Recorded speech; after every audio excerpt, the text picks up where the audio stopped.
Air conditioning is a necessity here in South Louisiana. I decided to go with an industrial solution. I installed a package unit for my AC and heating system. This means that all of my components are in one nice convenient package. I don't have an air conditioner upstairs, so I don't have any chance of condensation leaking through my ceiling and getting my sheetrock and insulation wet. I don't have any issues with molding. I don't have to run copper lines in and out of my house in order to achieve air conditioning and heating, and is only penetrated through with this single duct line.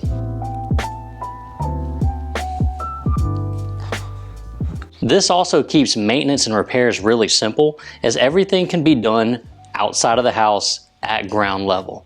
You don't have to pack bags upstairs, you don't have to pack tools and parts in and out of the attic. You also don't have to work in an attic that's 100+ degrees on a hot summer day. Everything is conveniently outside.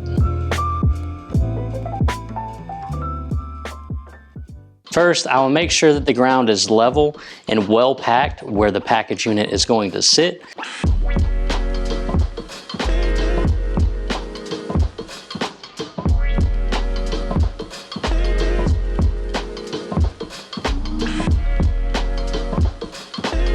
And then I'll set my condenser pads down before I set the package unit on top of them. I need 2 holes in my wall. One is for my supply air coming into the house, and one is for my return air coming back out of the house into the package unit. We're going to assemble metal duct from the package unit up the wall and into the house, as well as our trunk line on the inside to distribute the air on the inside of the house. We had a local air conditioning company fabricate all of our metal duct for us, and we assemble it with S-drives and locks. So we just put the S-drives on, clip the panels together, and we drive the drives in, bend them over, and then screw them into place to secure everything solidly in place. For all the duct work on the outside of the house, we will come back later and weather seal each joint on the outside with mastic paste. This is applied with a paintbrush and just make sure that no water gets inside of the ductwork on the outside of the house. On the inside, we have this nice trunk line. We are not worried about weather sealing it or making sure that it's airtight because it's inside of the conditioned environment of the home. So any air leakage here just goes to where it would go anyway. Where the ductwork connects to the package unit, we're going to use mastic tape. It's mastic, but it's on a rollout foil tape, and this is a lot easier to remove than mastic putty.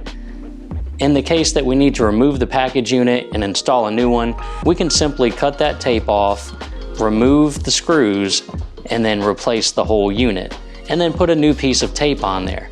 Now on the inside of the house, we've installed a metal trunk line that we're going to tap into for each of the rooms.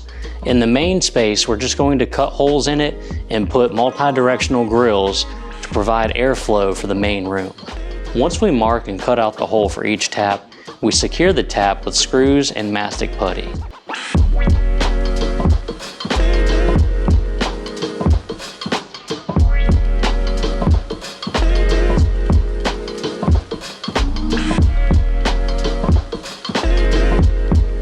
Every tap has a damper on it that allows us to come back later and adjust the airflow going through that tap and into each individual room.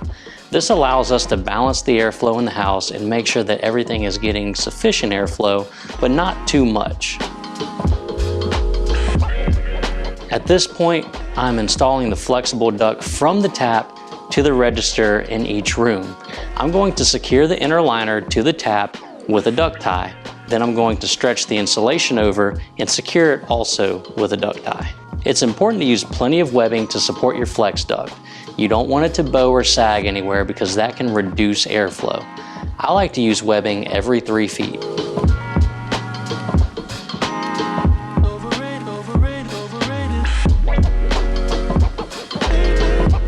Ventilation is part of the HVAC install, so we're installing the stove hood vent and the bathroom vents. Now it's time to cut holes in the wall for the bathroom vent fans. I'm going to use dryer kits to stub these penetrations out of the wall.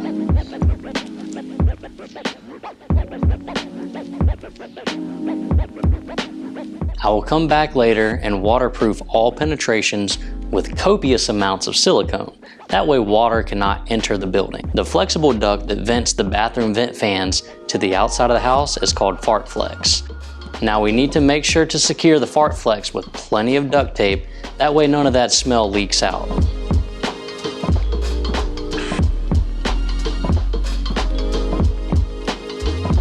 I'm using 7-inch metal to duct out the stove hood vent. First, I need to snap together the 5-foot sections so that I can assemble the entire length of the stove hood vent.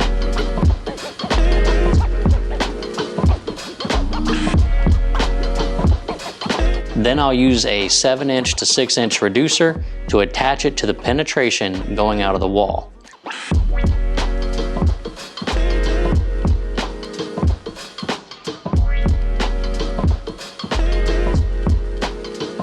Then I'll have a 90-degree elbow, dropping a section of vent pipe right over where I think the hood vent will be.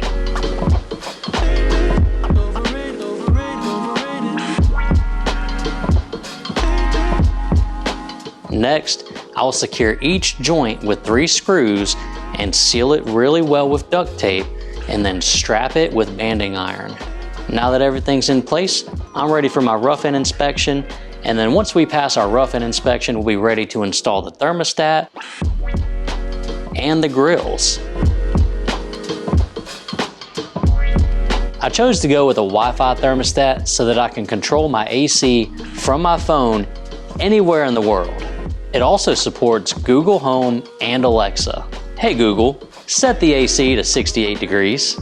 Now that those are in place, this is a functioning air conditioning system that will keep this house nice and cool with a good balanced airflow.